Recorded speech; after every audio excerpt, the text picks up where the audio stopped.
Welcome back to our Halloween horror, all-inclusive, no filler extravaganza of horror movies and the scariness that it entails. My name is Nabahi. Hello, I'm Wallied from Sir Gator Productions. We are here on episode 16 of our Awful Takes podcast. Sweet 16. Sweet 16. Everything I say and do, I would quantify as an awful take because I don't know anything about movies or film in general. I just try to pretend like I do and assert my dominance of my own opinion above other people because it makes me happy. I sound really condescending right now and I apologize, but you know, I guess it's my show and I need to own it. Do it. Welcome, everyone. Thank you guys for joining us, whether you're on Spotify or YouTube. We are going to be reviewing a movie today. So if you want to skip straight to the review, timestamps are in the bottom. But thank you. Thank you guys for joining us. I'm excited to be here. And as always, we are here. I am here. You're blessed. Bless up. Okay. Before we get into our review today, there's a little bit of movie news that I would like to talk about. I haven't mentioned this to Wallied yet, but I'm sure he probably saw it floating around in the news for the past couple of days.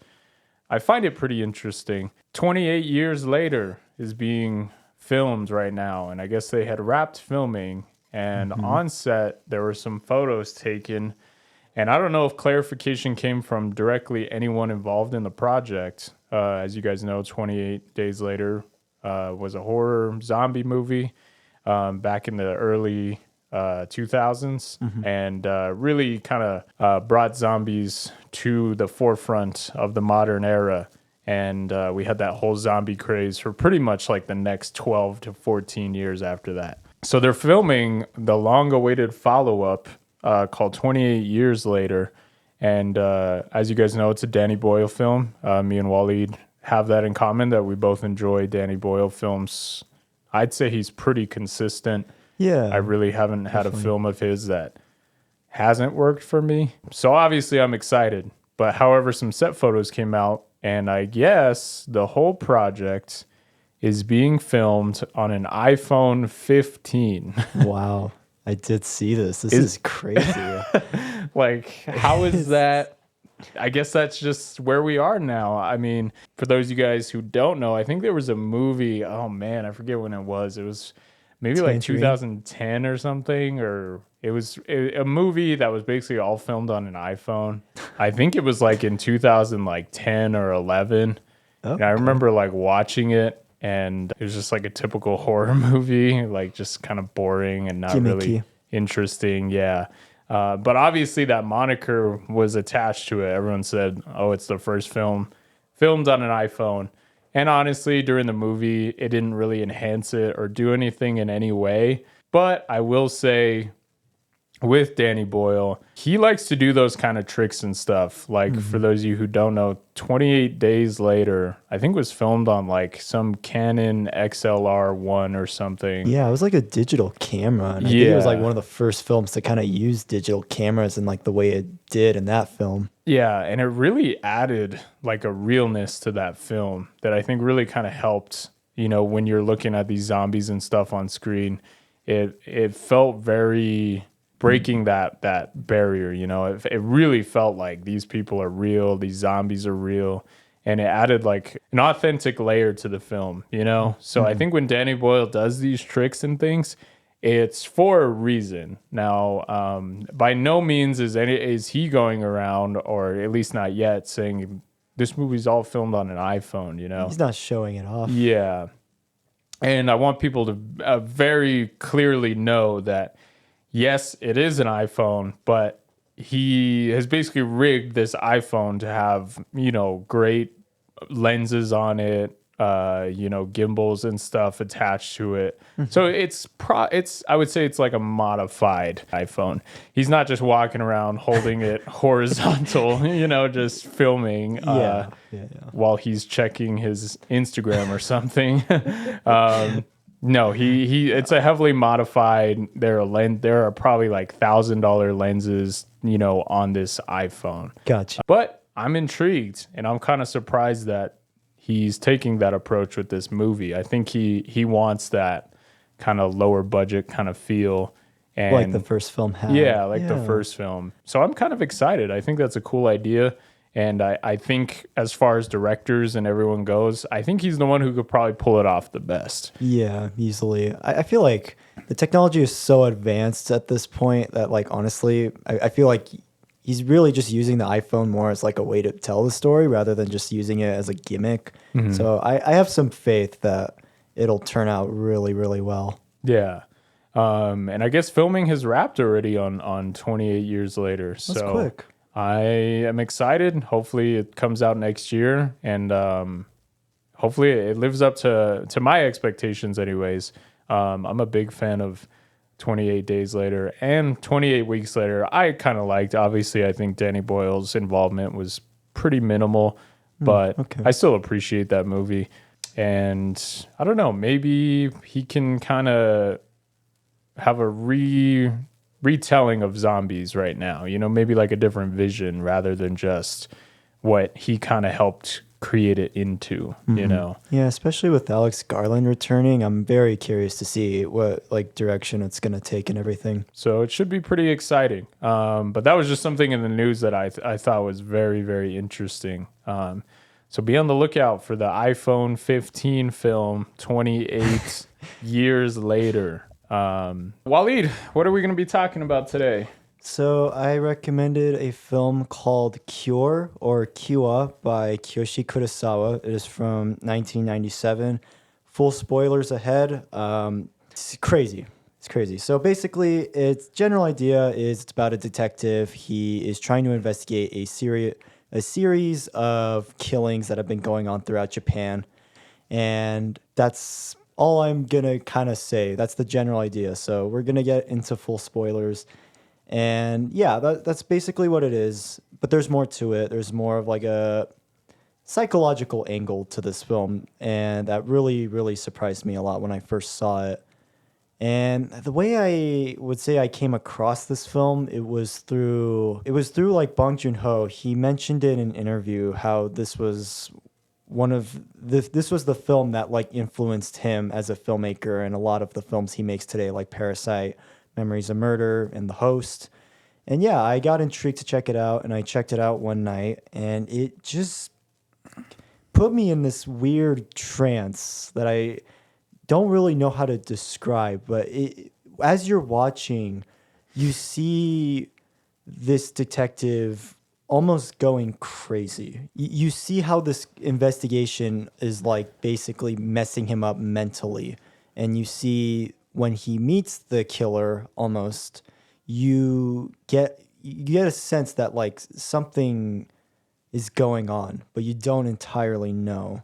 And there's a lot for me that I want to get into with this film and why it terrifies me so much. But I'm curious what Nabahi thought, like what was kind of going through your head with this film. Yeah, the obviously from the start, the hypnosis plays very heavily into this film, whether it's through sounds, music, very minimal music, shots and things. Very trance-like, very hypnotic. Slowly you start to catch on to, some of the sound choices and everything. It does put you in that weird kind of state of just like, wait, what is this? Obviously you hear it's a horror movie or thriller, things like that. But it doesn't play out traditionally like any kind of horror or thriller type movie. I guess for me, I will just say kind of biasly, I'm a sucker for like thrillers and, detective stuff. I think it's always very, very interesting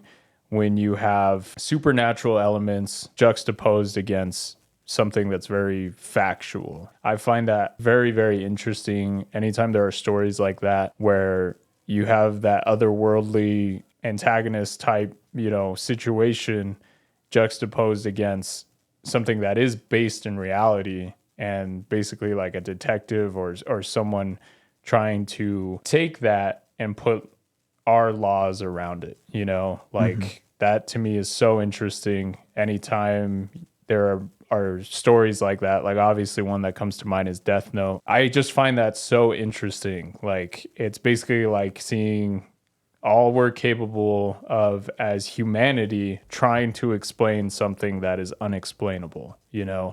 How would we go about that? How would we try to transcribe that to people? How would we try to, again, make that thing work in our own reality and make that thing work in our own laws and stuff? And throughout the movie, you start to realize like that it's a failed task trying to explain these things, trying to fully understand what's going on. Sometimes you're looking at a mirror and you can't see on the other side, like as much as you may want to, and as much as you might try to understand the meaning behind everything, sometimes you won't. So yeah, I guess I will say starting off, like I'm a sucker for that type of stuff. So obviously seeing this movie, I was super intrigued and just very, very put off by what was going on. There's a lot of long tracking shots. There's a lot of, again, like hypnotic noises and things like that. So if you're keen to that type of stuff, you'll catch on pretty quick. However, I would see maybe someone who may not be fully aware of that stuff, probably kind of questioning what's going on. Yeah. But I had a great enjoyment of this film, and I thought it was very well made, and so many of the elements just kind of blended together well for me. So yeah, it was quite a ride the first time. Yeah, absolutely. This thing I love so much is just the way the hypnosis is portrayed in this film is, I feel like, just so genuinely terrifying, especially when you realize like so many of these people are like out of like, they basically don't have control of their own body, and they basically like just kill just like a random person. And there's one in particular that terrified me. There's two actually that are in the beginning where the cop is like, he kills like his coworker basically. And when he gives his reasoning, he almost just says, "Oh, I really didn't like that guy. And he was just really terrible." And I kind of realized watching it is you almost see like they have this inner hatred that reveals itself through the hypnosis almost, that I surprisingly picked up on. And I was just kind of shocked by, just like, I just was like, oh my gosh, like that's a scary thought to think of like these inner hatred thoughts that you sometimes would have, and how it comes into play with a murder or with you being hypnotized and you can't do anything about it. And then the other scene that I would say like terrified me a lot was like at the beginning, where the villain does reveal himself, and the guy brings him into his house, and he kind of starts like questioning him and starts asking him a lot of questions. And then you see the aftermath of that conversation, and you see like these really just terrifying shot of like the organs or whatever it was, like all the blood on the bed. You see the guy break down while he's being interrogated by the detective, and it was just a very disturbing moment for me, where it was like you almost question if like he loved her almost, And I don't know, that for me, I was just like, I noticed with a lot of the kills in the film, it's like you see they're taking like their insecurities and their inner hatredness, and they're putting it on full display almost in like a murderous way, I would say almost. And yeah, for me, the sound design I think is genuinely fantastic, because it puts you into like the atmosphere and the headspace of the situation that's going on. Like, especially one of my favorites is like where they're again on the beach, and like you hear these like droning sounds, but you also hear like the waves crashing at the same time, and you can barely hear like the dialogue, but it's just really well done. It puts you like there's a lot more mystery and intrigue behind that scene almost. Yeah, overall, like the technical side of this movie is pretty amazing. Yeah, again, if you're clued into that stuff, you'll catch on, I would say, pretty fast to kind of what's going on. It really is just like you're seeing probably what these characters and stuff are kind of going through. Like putting you in that hypnotic state, I think is really meant to put you in this situation, you know, because it's one thing to show it, and obviously you could just kind of over explain the hypnosis and the reality behind that, but to break that fourth wall, use sounds, use shots and stuff to really submerse you into that aids to this film a lot, because you kind of start to question like what's going on. You start to question, how is this killer, you know, how is this being done, you know. You question like kind of what's reality and things like that, what you're seeing. So yeah, again, the technical side does a really good job of making you feel that. And again, it does it to a degree that's not just writing, you know, because anyone can write and create a story that will suffice and obviously put you in that situation. But I think the director very much knew what kind of story this was, and okay, what can I do to achieve this in a different way? One thing I really love about the film too is that I like that it shifts like in the second half to kind of show, it almost becomes like a character study of like the detective and like his mental state during the investigation. And I really love like how one of the most terrifying scenes for me also in the film was like where he goes back home like midday into like his work, and he just sees like his wife who hung herself, and you get this really shocking reaction from him that doesn't feel like overacting or anything. And you end up, and then the scene plays on, and it's like you realize it's not even real, and that he's just kind of in a weird mental state. And I don't know, I just found that so fascinating almost. I don't know what was kind of your interpretation of like that scene? I think it just starts to get you involved with the main character, showing his side. Obviously, he's a detective, he's a cop, so it's like I can only imagine in that job how those lines start to blur together between what I'm supposed to be investigating and also my own mental health, you know, because it showed kind of early on that the wife, you know, has her own mental issues going on. And you get clued into that throughout the beginning and the middle. So when that scene does play out, it really is just like, okay, his job is affecting him a lot more than even he might think it is, you know? Yeah. Because I feel like at that point, he was always very much not concerned over his own well-being and his wife, you know. But I think that was like a brutal kind of awakening to, you know, maybe I need to treat this a little differently, you know. Yeah, definitely. And I love so much of that second half where it's like it's almost this like kind of game of cat and mouse almost between him and the villain of the film. And it's like you see just all these like mind tricks that he's playing on him, and it's like you wonder if he's aware or if he's not. And I love the reveal towards the end where it's like they go into the barn, and it's like you see all these like psychology books, and it's a really subtle way to show that he is aware in a way, and he has an idea of like all these different tricks to use on people and ways to like kind of show people somewhat sympathy almost. And I thought it was a really fantastic portrayal of showing like a villain's almost somewhat motivation for how they even he's almost like just acting. He's almost playing this character of sorts. And the whole X thing that they show throughout too is also like a really ominous foreshadowing detail that I also picked up on that you see throughout. Yeah, I really just loved the villain in the film. I thought he was genuinely fantastic. It's crazy how restrained he keeps himself throughout the film, especially because like you have like characters literally throwing things and yelling at him.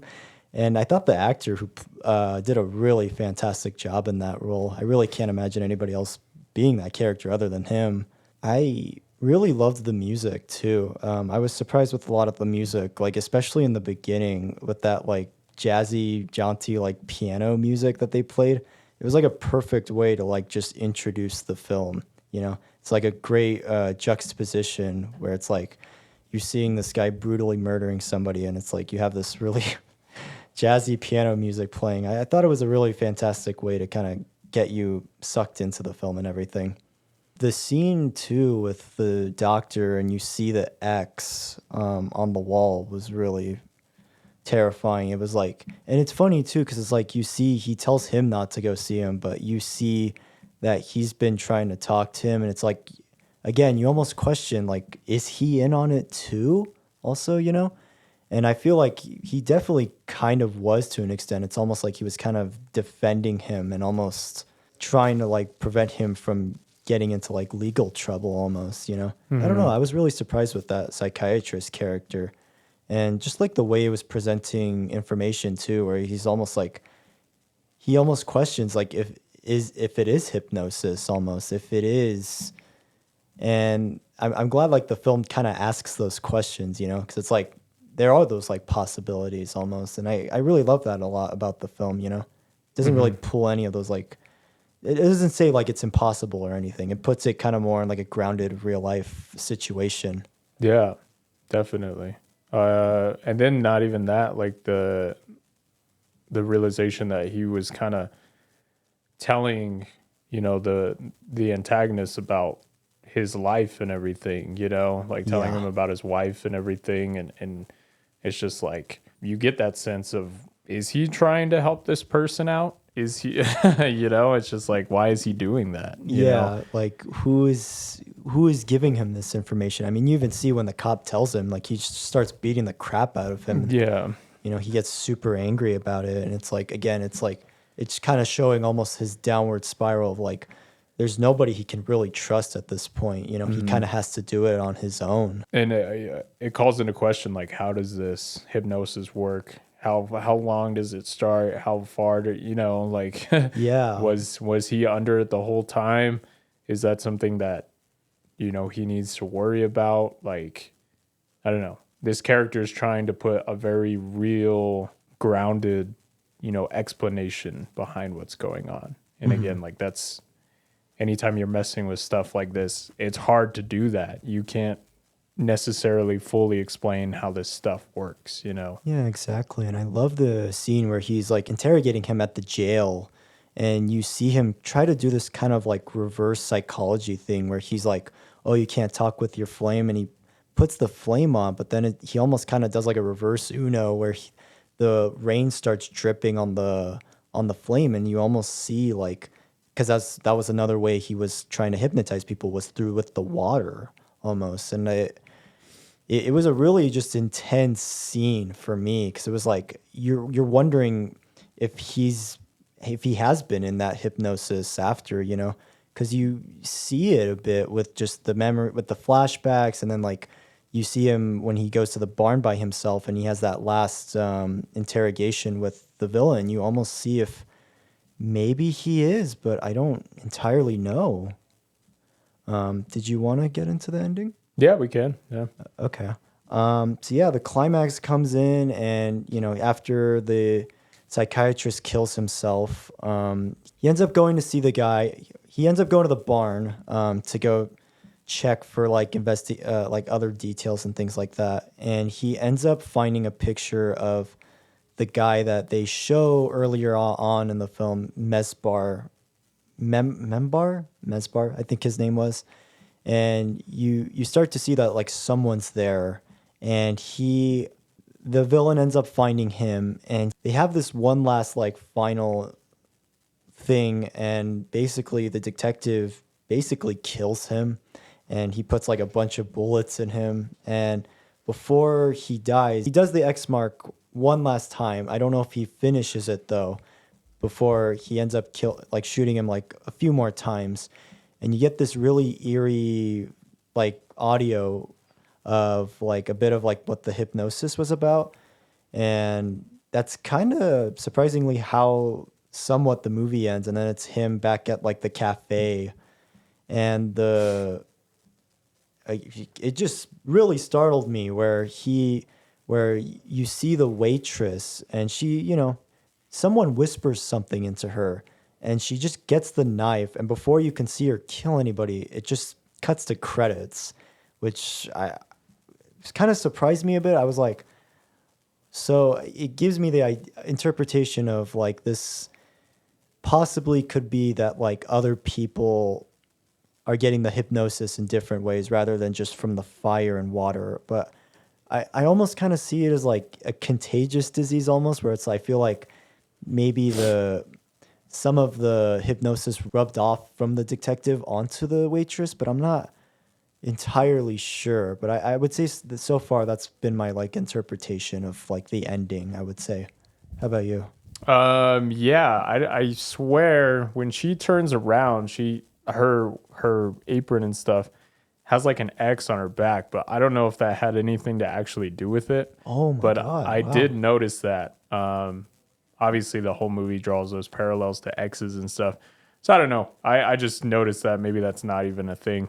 Um, yeah, I guess the interpretation I would think is that who know. Obviously, I think that final shot is kind of set up in a way to maybe it's like does is the detective now the one who does this stuff? You know, I don't know. It Yeah. was very like you can't draw too much from it because he is just kind of sitting there, you know, and Mhm. it's like, well, the waitress asked for, you know, you want me to bring your coffee and stuff like that. So I don't know. It was very up to interpretation, but I feel like at least what I was thinking is that now is the detective the one who does this stuff now, you know? That would be like a very sick kind of full circle moment, you know, because it's just like you spend your whole time trying to solve this and figure this out. Now, how do you, you know, you're the one who does this stuff. But yeah, it was a very like kind of ominous ending and very frightening. I wanted to also talk about there was one other scene before we get into closing thoughts that really terrified me, where this guy like just goes into the restroom and he sees like the girl, I don't know if it's like the doctor, and she just like ends up like just peeling his face off. And it's just like it's almost just treated as like normal, but I was like, just the way that whole scene played out, where it was just this kind of like awkward moment of like what does she do, or like, you know, she almost has this realization of like what is she doing almost. Yeah. That really, oh man, I just that was really terrifying to me. And I don't even know if I could put into words. It's just like that is just such a scary thought to me to like see that, especially because it's like in a public restroom Hmm. almost, you know. That just gave me like the shivers down my spine. And then, yeah, like the sound design in this film, I think, is just genuinely incredible. There's one in particular I love where it's like you hear the sound of like a cart rolling in the hospital. And I really loved that, how it just like played into it kind of gave me a bit of a jump scare almost. Hmm. And I really loved that a lot about the film, and how it just uses sound design as like a way to scare its audience almost. I thought it was really well done and Yeah, fantastic. definitely. But yeah, did you have anything else you wanted to say?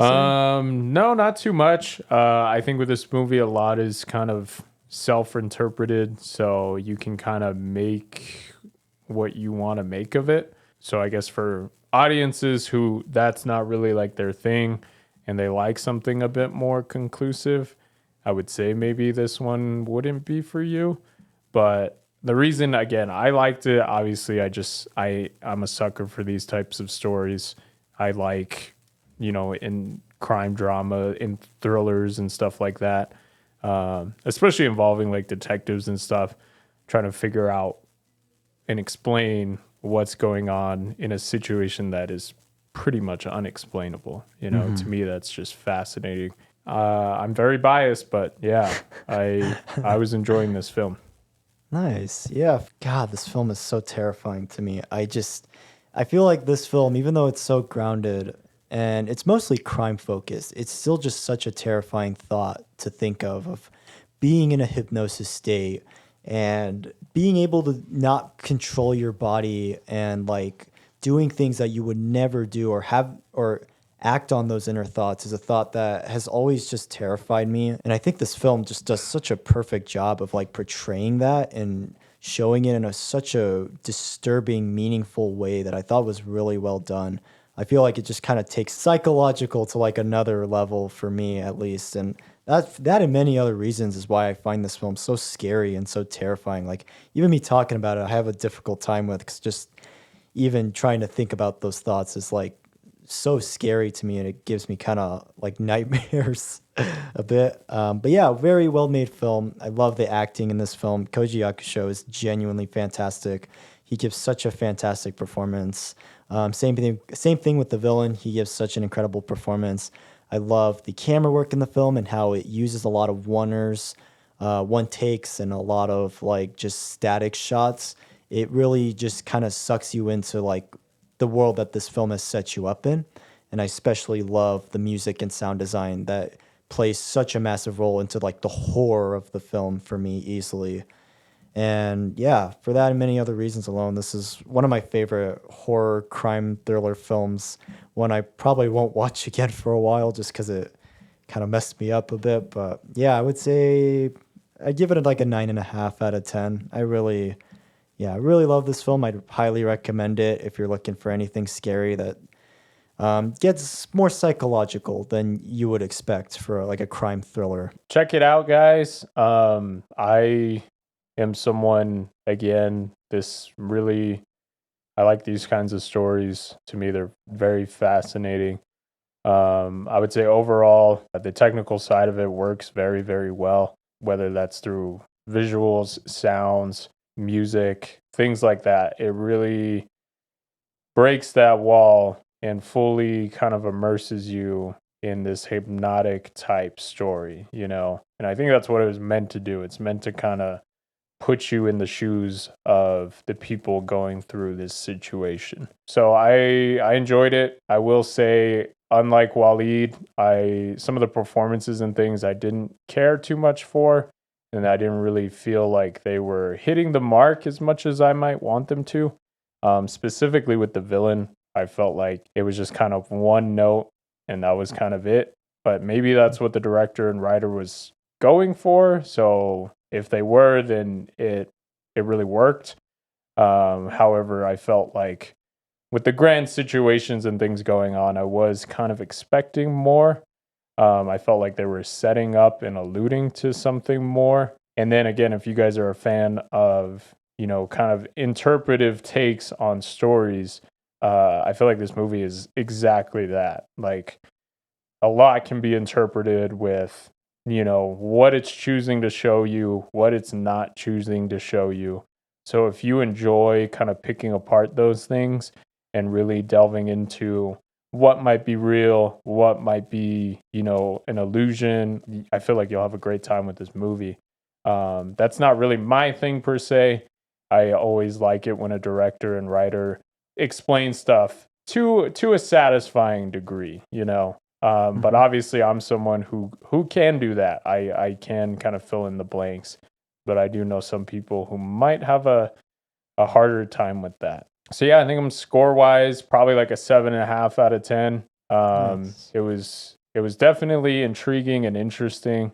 I don't know if I'll ever watch it again. I might refer it to some people, but again, I think some people could have a hard time with kind of self-interpreting and kind of getting what they want out of it, you know. Overall, yeah, I'm thinking a 7.5 out of 10. Okay. Yeah, it was enjoyable. All right, guys, that is gonna be episode 16. Yeah, check out the movie. It is a little challenging to find, but I was able to rent it off of YouTube. So if you guys are interested in checking it out, that's where I was able to watch it. I'm pretty sure a lot more places would have it for rent. So yeah, check it out, guys. Cure. Yeah. It was quite the ride. Damn. Next recommendation. Since when it'll probably get uploaded, it'll be into October. Yeah, I want to. I guess we're just gonna get into this movie. I've been hyping it up to a little bit of a degree. It is one of my favorite horror movies that I feel like is really underrated and really goes under the radar. I'm not going to spoil anything yet, but I think it has one of the most genuinely terrifying scenes I've ever experienced in a movie. Yeah, it's even now talking about it, I'm getting kind of goosebumps because the image is so vivid in my head that it's that scary. It's a movie called Lake Mungo. Came out in 2006, I believe. Went completely under the radar, or 2008, sorry. Went completely under the radar. It's such a low budget film. I think it was around like $30,000. But what they're able to achieve in it, I feel like, is very similar to breaking that wall of immersion.